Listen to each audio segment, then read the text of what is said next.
창세기 37장 2절부터 11절까지입니다. 야곱의 족보는 이러하니라. 요셉이 17세의 소년으로서 그의 형들과 함께 양을 칠 때 그의 아버지의 아내들 빌하와 실바의 아들들과 더불어 함께 있었더니 그가 그들의 잘못을 아버지에게 말하더라. 요셉은 노년에 얻은 아들이므로 이스라엘이 여러 아들들보다 그를 더 사랑하므로 그를 위하여 채색옷을 지었더니 그의 형들이 아버지가 형들보다 그를 더 사랑함을 보고 그를 미워하여 그에게 편안하게 말할 수 없었더라. 요셉이 꿈을 꾸고 자기 형들에게 말하매 그들이 그를 더욱 미워하였더라. 요셉이 그들에게 이르되 청하건대 내가 꾼 꿈을 들으시오. 우리가 밭에서 곡식단을 묶더니 내 단은 일어서고 당신들의 단은 내 단을 둘러서서 절하더이다. 그의 형들이 그에게 이르되 내가 참으로 우리의 왕이 되겠느냐 참으로 우리를 다스리게 되겠느냐 하고 그의 꿈과 그의 말로 말미암아 그를 더욱 미워하더니 요셉이 다시 꿈을 꾸고 그의 형들에게 말하여 이르되 내가 또 꿈을 꾼즉 해와 달과 열한 별이 내게 절하더이다 하니라. 그가 그의 꿈을 아버지와 형들에게 말할 때 말하매 아버지가 그를 꾸짖고 그에게 이르되 내가 꾼 꿈이 무엇이냐 나와 내 어머니와 내 형들이 참으로 가서 땅에 엎드려 내게 절하겠느냐. 그의 형들은 시기하되 그의 아버지는 그 말을 간직해 두었더라. 아멘. 미국의 심리학자들이 행복에 대한 실험을 두 가지를 했습니다. 하나는 411명을 대상으로 해서 하루에 3가지 감사한 일을 일주일 동안 기록해 보라고 이렇게 이야기를 했습니다. 그 결과 참여한 411명의 이 사람들은 우울감이 떨어지고 행복감이 높아졌습니다. 그리고 그 중에서 매일매일 이 감사일기를 쓴 사람들은 감사일기를 씀으로 인해서 생기는 이 행복감, 그 행복감이 일시적으로 끝나는 것이 아니라 그 행복감이 6개월 뒤에도 계속 이어지더라는 것입니다. 똑같은 상황에서도 감사일기를 씀으로 인해서 자연스럽게 긍정적인 이 마음이 생기고 사람의 뇌가 인생의 밝은 쪽으로 계속 떠오르게 하기 때문에 그래서 행복감이 훨씬 더 커진다라는 것입니다. 그 다음에 두 번째 한 실험은 두 그룹을 형성하고 그리고 그 두 그룹에게 똑같은 만화를 보게 했습니다. 그런데 한쪽 그룹의 사람들에게는 입에 볼펜을 물고 억지로라도 웃는 표정을 지으면서 만화를 보게 했고 한쪽에 있는 사람들에게는 입을 꼭 다물고 앙 하는 그 마음으로 입을 꼭 다물고 만화를 보게 했습니다. 똑같은 만화입니다. 그런데 두 부류로 나눠서 실험을 했더니 입에 비록 볼펜을 물고 억지로라도 웃는 표정을 지으면서 만화를 본 이 한쪽 그룹은 이 만화를 굉장히 재밌게 봤다는 겁니다. 그래서 억지로라도 웃는 표정으로 있는 것이 사람에게 기분을 참 좋게 하더라라는 것입니다. 사람이 웃게 되면 입 주변에 있는 근육이 움직이게 되는데 이 입 주변에 있는 근육이 움직이면서 뇌의 온도를 떨어뜨린답니다. 그런데 이 뇌의 온도가 떨어지게 되면 사람은 기분이 좋아지는 이런 현상이 나타나게 된답니다. 그래서 억지로라도 웃는 게 좋다라고 이야기를 했습니다. 사람들은 내가 가지지 못한 것에 대해서 부러워하는 경우들이 참 많습니다. 사람들이 농담으로 이야기하죠. 부러우면 지는 거다라고 이야기합니다. 그만큼 부러울 일이 참 많다라는 것이죠. 다른 사람들이 나보다 잘 되면 부럽습니다. 다른 사람들이 나보다 더 많이 가지면 부럽습니다. 다른 사람들이 나보다 훨씬 더 모든 일들이 잘 이루어지면 참 그렇게 부러울 수가 없어요. 승진이 되거나 아니면 취직을 하거나 사업이 잘 되거나 공부를 잘하거나 하면 참 부럽습니다. 그런데 어떤 사람들은 이 부러움을 넘어서 나보다 더 많이 가지고 나보다 더 잘 되는 사람들을 시기할 뿐만이 아니라 그들을 미워하는 이런 일까지도 있다라는 것입니다.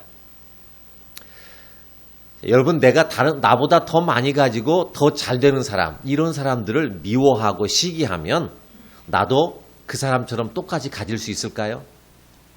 나보다 잘 되고 나보다 모든 일들이 월등하게 나은 사람을 내가 미워하고 시기하고 질투하고 이렇게 하면 나도 그 사람이 가지고 있는 것만큼 가질 수 있을까요? 절대 그럴 수 없습니다.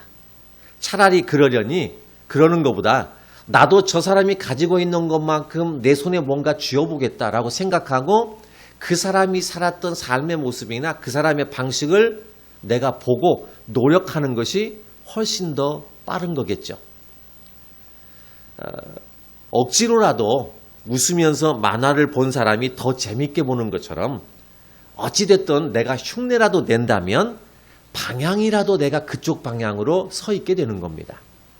그런데 미워하고 질투하고 시기하고 이렇게 하면 그 사람이 가는 방향하고는 정반대의 방향일 수밖에 없는 거죠. 여러분, 누가 뭐래도 요셉이라고 하는 사람은 축복의 사람입니다.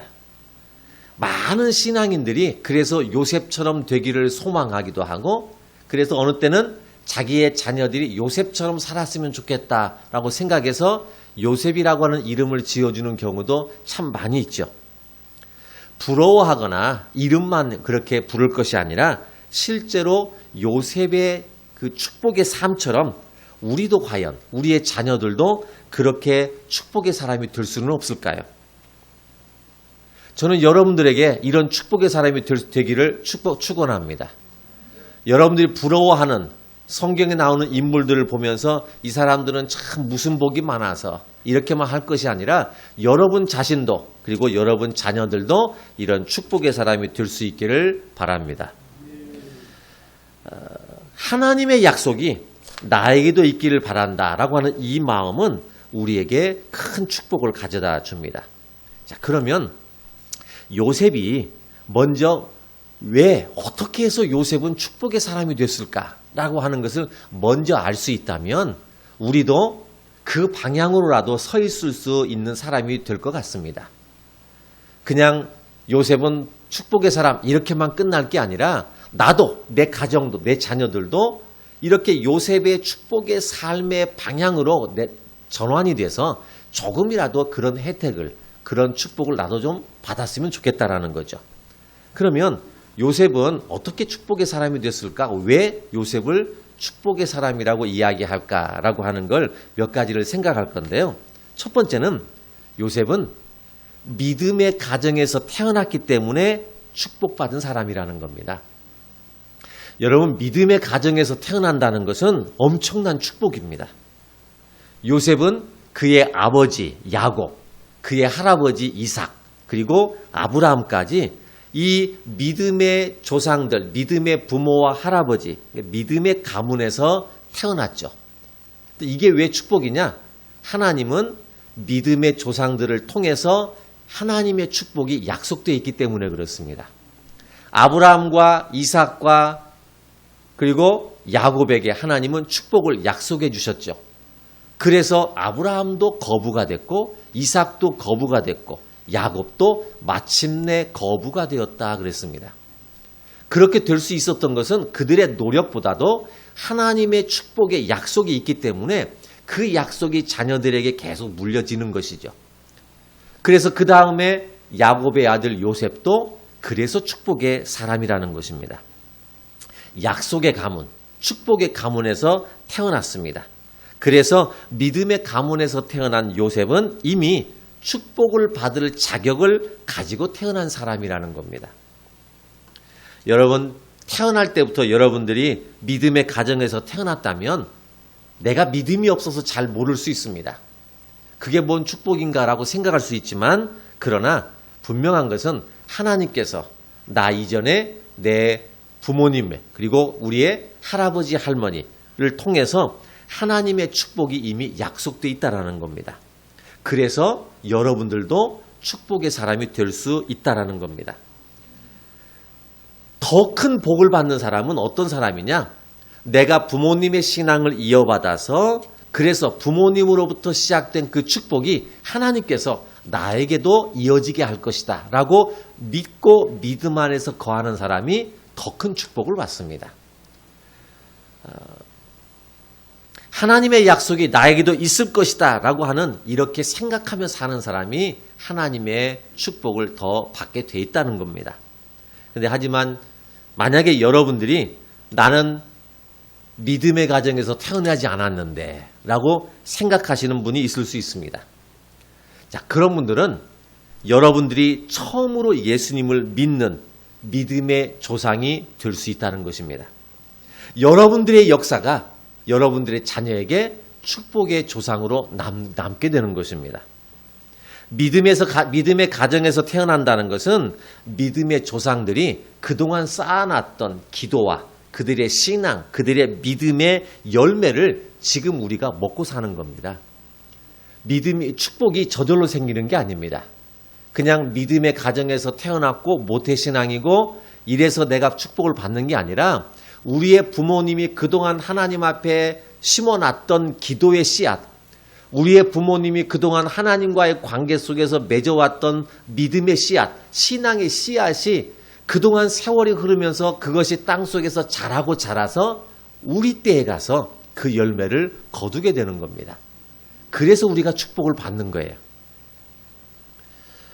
그런데 여러분, 그 믿음의 열매를 우리가 잘 따서 먹어야지 우리의 불신앙으로 인해서 내가 믿음 없이 삶을 산 걸로 인해서 다 있기 전에 그것이 떨어져 버리는 이러한 일은 없어야 될 것입니다. 그래서 첫 번째, 믿음의 가정에서 태어났다는 것 자체는 굉장히 큰 우리에게 축복이다. 그래서 여러분들 믿음의 가정에서 태어나셨다면 자부심을 가질 수 있기를 바랍니다. 혹 믿음의 가정이 아니라면, 내가 믿음의 1세대라면 나를 통해서 하나님의 축복이 내 후손들에게 있을 것이다. 내가 믿음의 조상, 축복의 조상의 자리에 있을 것이다 라고 믿고 믿음을 여전히 이어나갈 수 있기를 바라겠습니다. 그게 이 요셉이 축복을 받을 수 있었던 첫 번째 이유입니다. 그 다음에 이삭을 왜 축복의 사람이라고 이야기하냐면, 역기능 속에서도 올바른 신앙의 기준을 세웠기 때문에 축복의 사람으로 살 수 있었던 겁니다. 역기능 가정이라고 말씀을 드렸습니다. 자, 요셉은 축복의 가정에서 태어난 축복의 사람입니다. 자, 그러면 보통 우리가 축복의 가정 그러면 항상 화목하고 항상 즐겁고 항상 행복하고 집에 있으면 모든 것이 풍성하고 아무런 문제도 없고 마냥 즐거운 것, 이게 축복의 가정이라고 생각하죠. 그러기가 쉽습니다.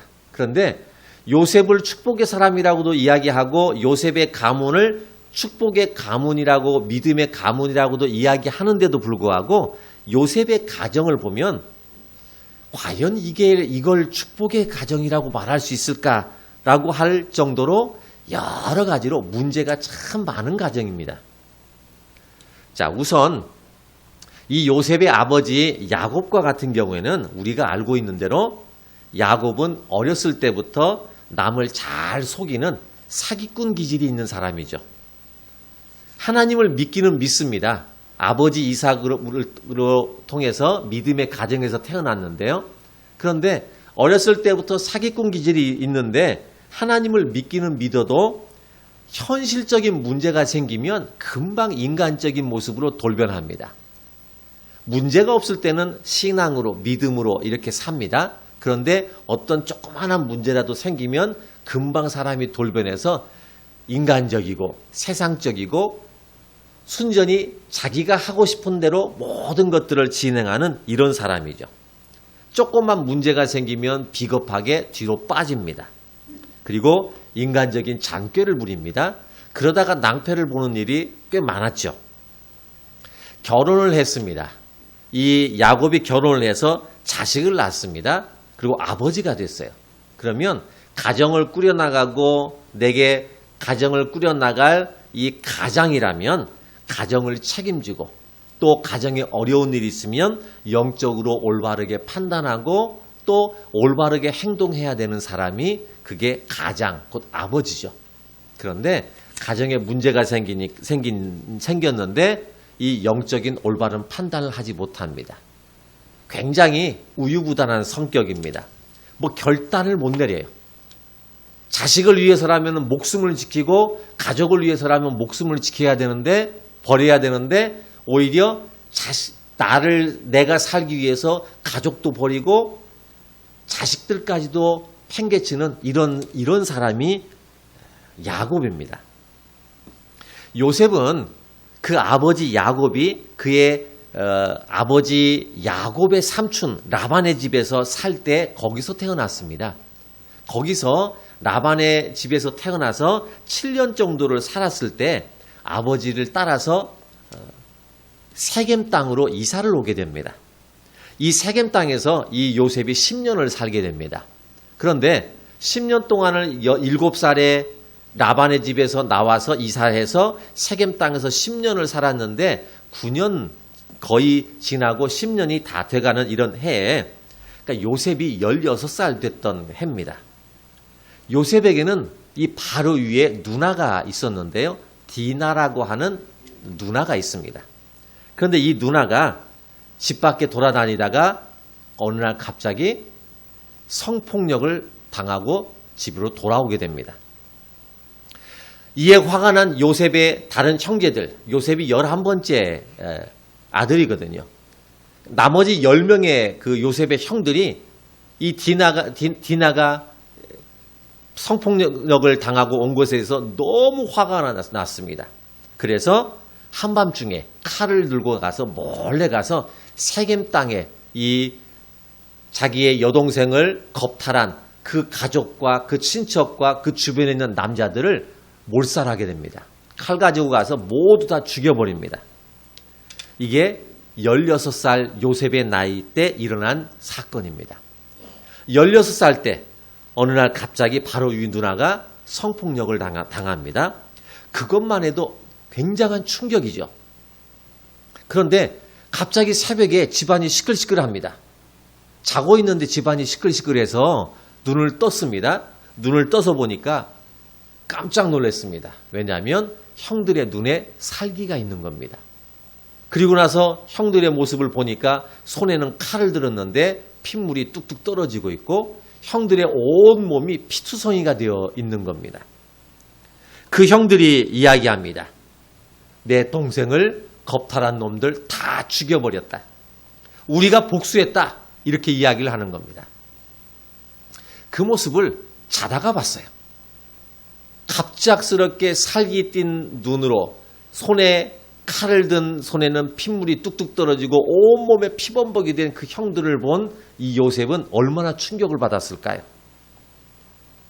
이 사건 이후로 이 야곱의 식구들이 더 이상 이곳에 살 수가 없어서 도망을 치게 됩니다.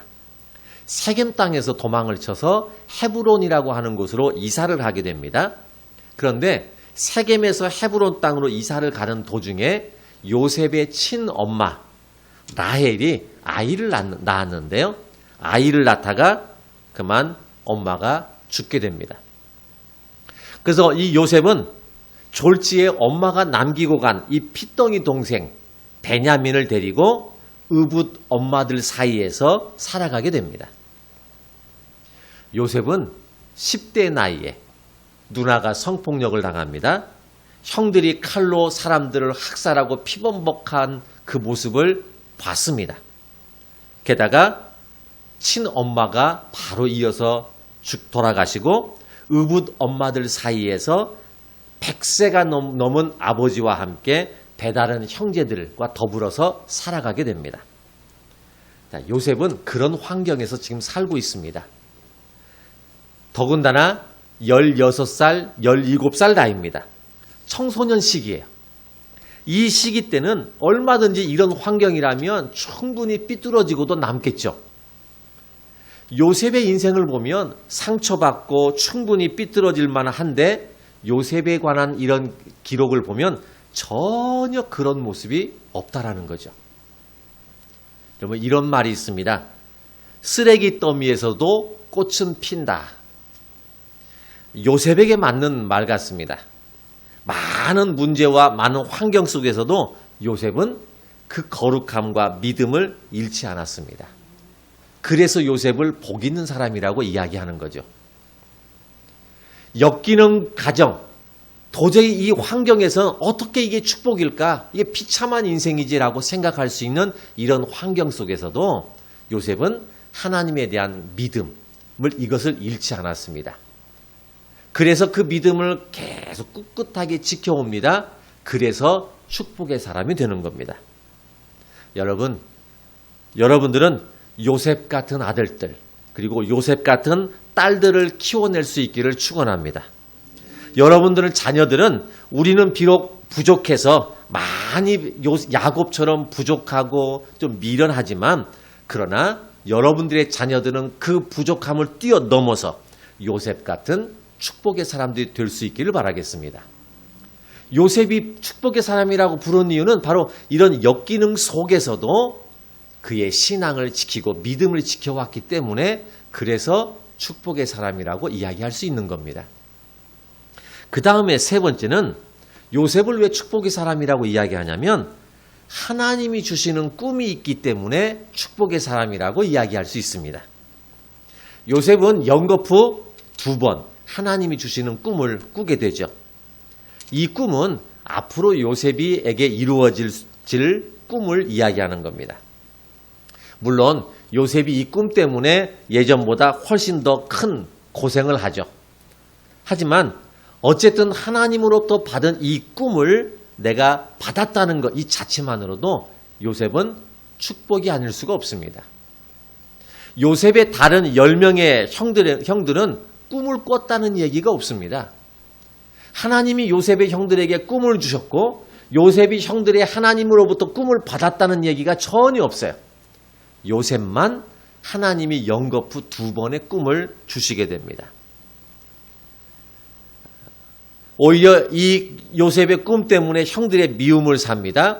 그러나 하나님으로부터 꿈을 받았다는 것 자체는 엄청난 축복이라는 것이죠. 요셉이 형들에게 미움을 받습니다. 꿈 때문이기도 합니다.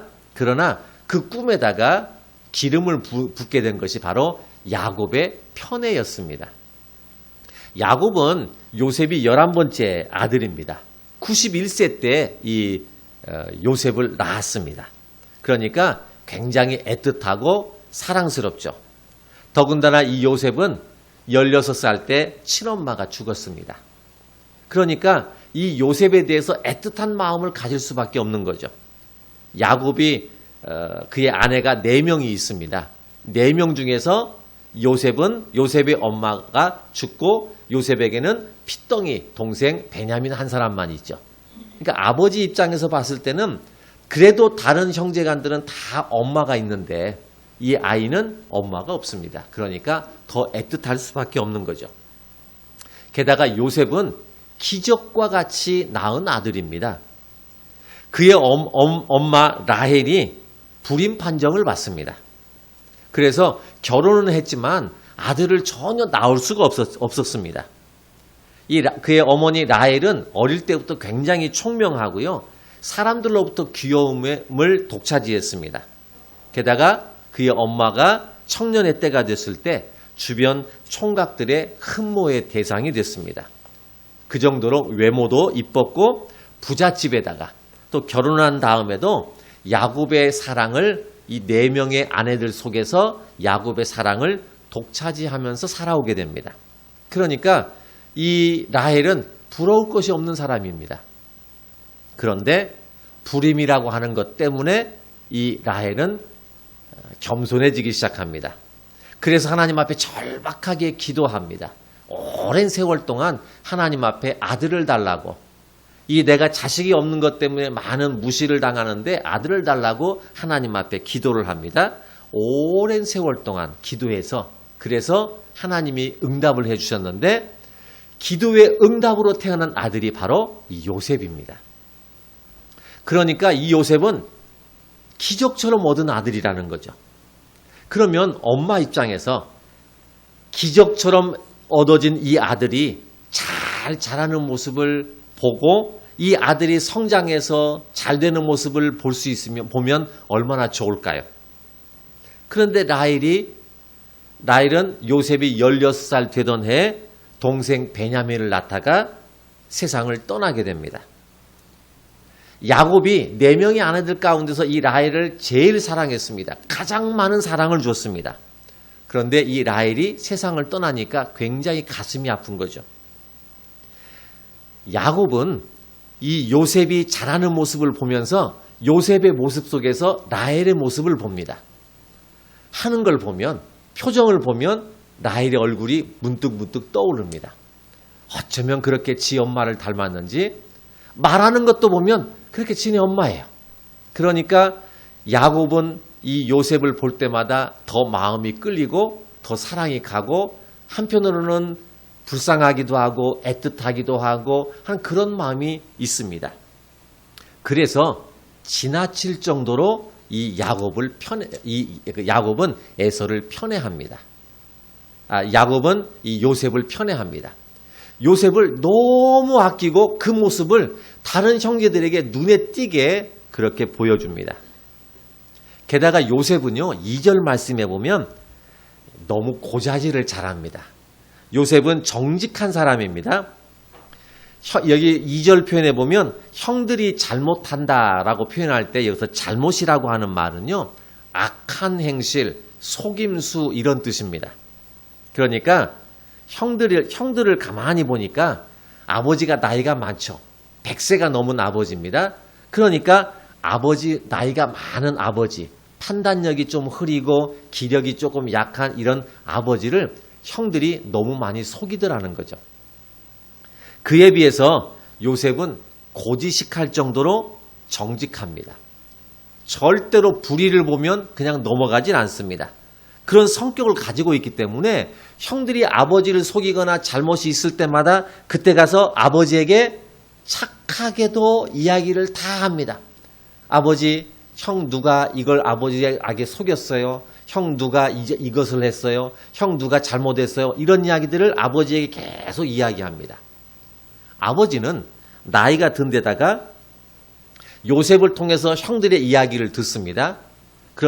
형들의 이야기를 들을 때마다 아버지는 자식들에 대한 실망이 점점 쌓여져 가죠.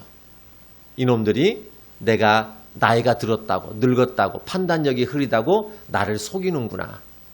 그럴수록 더 믿을 수 있는 게 누굴까요? 요셉이죠. 요셉은 정직하고, 그러니까 그럴 때일수록 형들에게서 그 실망감이 커지면서 요셉을 더 아끼고 가까이 할 수밖에 없더라는 거죠. 그러니 형들 입장에서는 동생 이 요셉을 고자질쟁이라고 생각을 합니다. 그래서 더 미워하게 되죠. 여기에다가 형들의 증오에다가 기름을 붓는 일이 또 생기게 됩니다.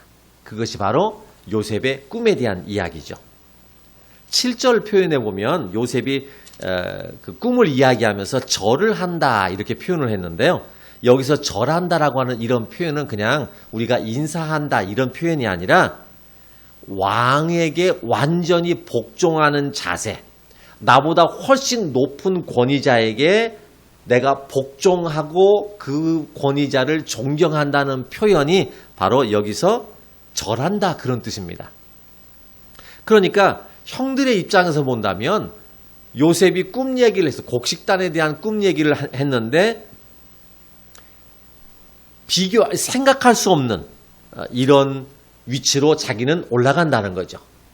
자기는 우리보다 절대 권위자에 올라가고 우리는 그 앞에 절대 복종하는 그런 입장에 있다. 이런 꿈을 이야기를 하니까 형들은 당연히 기분이 나쁠 수밖에 없죠.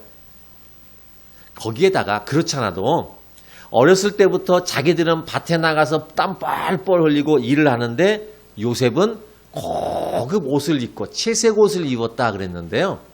이 성경에서 말하는 채색 옷이라고 하는 것은 후계자들이 보통 입는 옷입니다. 그러니까 아버지 이 야곱은 이 형들이 아무리 많아도 나의 뒤를 이을 후계자는 요셉이다라고 이렇게 인정을 옷을 통해서 한 거예요. 우리들은 땀 뻘뻘 흘리면서 떼약볕에 나가서 일하는데 이 동생은 채색 옷을 입고 손에 물 한 방울 안 묻히고 그렇게 다니는 것이 너무 그것이 기분이 나쁜 겁니다. 게다가 사랑은 아버지의 사랑을 독차지하게 되고요. 아버지가 너무 편애하는 그 모습에 평소에 얄밉고 또 시기하고 질투하는 이 마음이 있던 차에 자기들은 깔아뭉개고 자기는 높은 권위자의 위치로 올라간다고 하니까 기분이 확 나빠지게 된 거죠. 거기에다가 꿈 얘기를 또 한 번 더 합니다. 가만히 보면 요셉이 참 눈치가 없어요. 형들의 눈치를 보면 나를 미워한다는 것 웬만한 사람은 다 알 텐데 어지간히 눈치가 없는 모양입니다. 거기다가 또 꿈 이야기를 또 해요. 그것은 11별들이 있는데 그 11별들은 형들을 상징하고요. 해와 달을 덧붙입니다. 해와 달이 자기에게 절한다라는 거죠. 여기서 해와 달이라고 하는 것은 어머니, 아버지를 상징하는 겁니다. 히브리 문화권에서는요, 부모의 권위는 하늘과 같은 존재입니다. 그래서 하늘과 같은 존재라고 생각하는 그 부모님인데 그 부모가 이 자식에게 게다가 거의 막내인 11번째 그 아들에게 무릎을 꿇고 복종한다는 의미에서 절을 한다라고 하니까 이런 불효자가 없는 겁니다. 11절 말씀에 보면 형들이 시기했다라고 이렇게 표현하는데요. 여기서 시기했다는 말은 그냥 질투하고 시기하는 이런 표현이 아니라 죽이고 싶을 정도로의 끌어오르는 감정, 그게 시기했다라는 말이에요. 그러니까 동생 요셉을 보면서 저놈을 언젠가는 반드시 죽여야 되겠다. 이런 마음을 가지고 있다라는 거죠. 불과 1년 전에 형들이 세겜 땅에서 눈에 살기를 띠고 많은 사람들을 학살한 일이 있습니다. 이미 그런 살기가 이미 있었던 사람들, 그래서 살인까지 저질렀던 형들입니다. 그런 형들이 동생에 대해서 또다시 살기를 마음에 품게 되는 거죠. 이게 바로 하나님이 주시는 꿈을 가진 사람과 가지지 않은 사람의 차이입니다. 하나님이 주시는 꿈을 가진 사람은 꿈을 향해 나갑니다. 그런데 꿈이 없는 사람들은 나보다 잘 나가는 사람들을 보고 따라갑니다. 그러니 전혀 축복의 기회가 다를 수밖에요. 나는 하나님이 주시는 축복의 길을 따라갑니다. 꿈을 주셨다면 그 꿈을 따라가는 것이 하나님의 축복을 받을 수 있는 기회죠. 그런데 꿈이 없는 사람은 다른 사람들이 잘 되는 모습 뒤를 보면서 시기하고 질투하고 분노하는 이런 마음을 가지고 따라갈 수밖에 없는 거죠. 그래서 요셉을 꿈을 받은 사람이기 때문에 축복의 사람이라고 이야기할 수 있는 겁니다. 그리고 또 한 가지가 있는데요. 요셉을 왜 축복의 사람이라고 이야기하냐면 자식의 꿈을 마음에 두는 부모가 있기 때문에 축복의 사람이라고 이야기하는 것입니다. 야곱이 겉으로는 요셉을 꾸짖었습니다. 야곱이 보니까 이 형들이 분노와 눈에 살기가 보이거든요. 그래서 이 요셉을 꾸짖었습니다.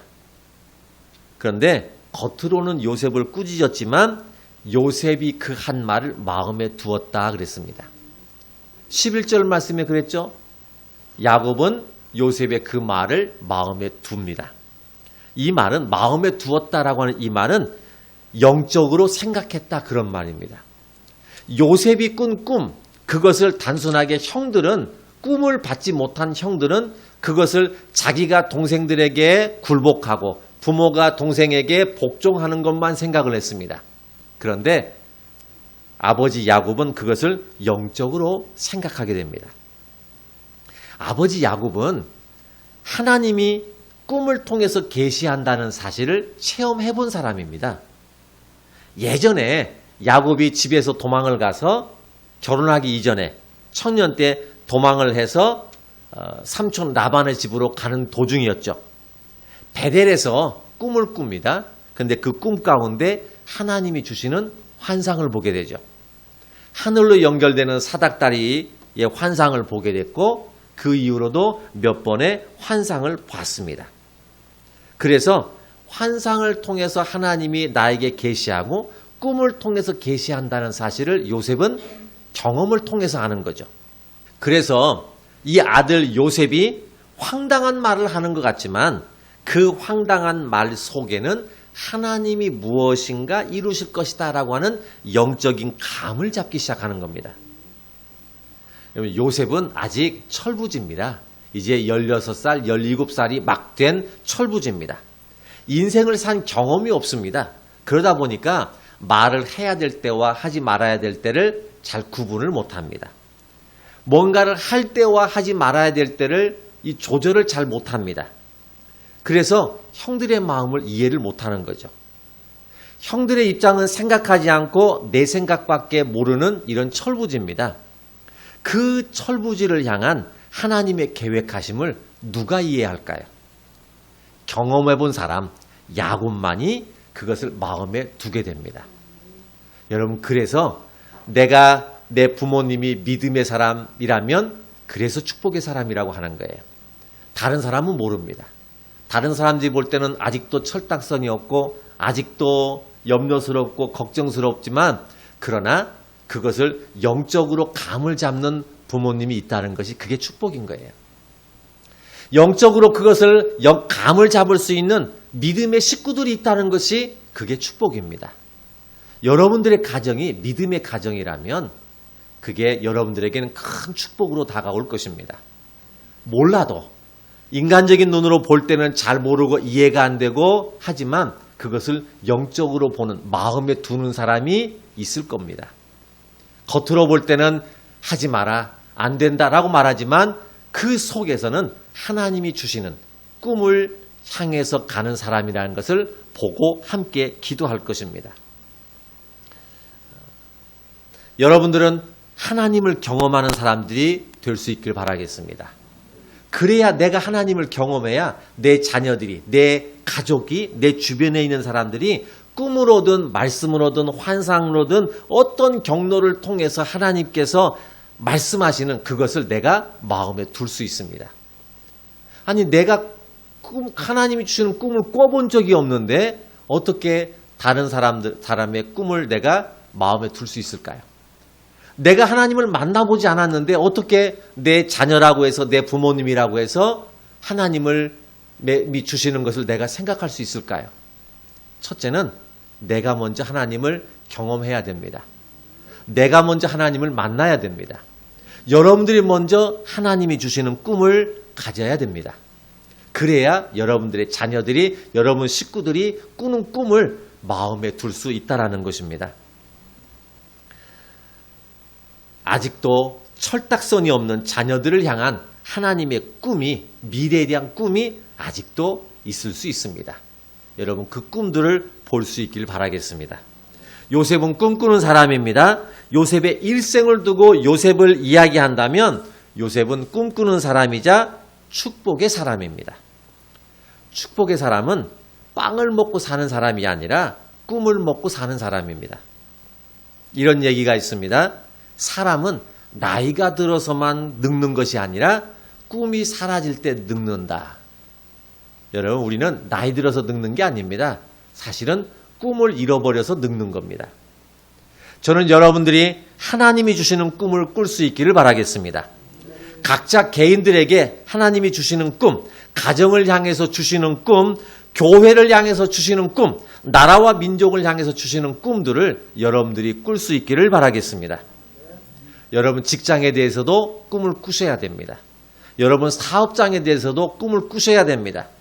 꿈이 있다는 것은 이제부터 그 인생이 어떠한 역경과 어려움이 있어도 하나님이 나를 붙잡아 주시고 나를 인도해 가실 것이라고 하는 것을 의미하는 것입니다. 요셉이 꿈을 가졌습니다. 그런데 그 꿈을 가진 요셉의 인생을 보면 참 기구한 인생입니다. 그런데 그 기구하고 힘든 고달픈 인생 하나님이 그를 붙잡아 주시고 그를 인도하십니다. 마침내 그 꿈을 이루게 하십니다. 그래서 그 꿈을 우리는 꿔야 된다는 거죠. 그러면 그 꿈이 여러분들을 축복의 사람으로 만들어 주실 것입니다. 축복의 사람 요셉처럼 여러분들도 축복의 사람 될 수 있습니다. 기도하겠습니다. 하나님, 우리에게 믿음의 가정에서 태어나게 하시니 감사를 드립니다. 나를 통해서 믿음의 가정이 되게 하시니 감사를 드립니다. 내가 하나님을 믿는다는 것, 내 가정이 믿음의 가정이 되었다는 것, 이건 엄청난 축복을 가지고 사는 것과 같습니다.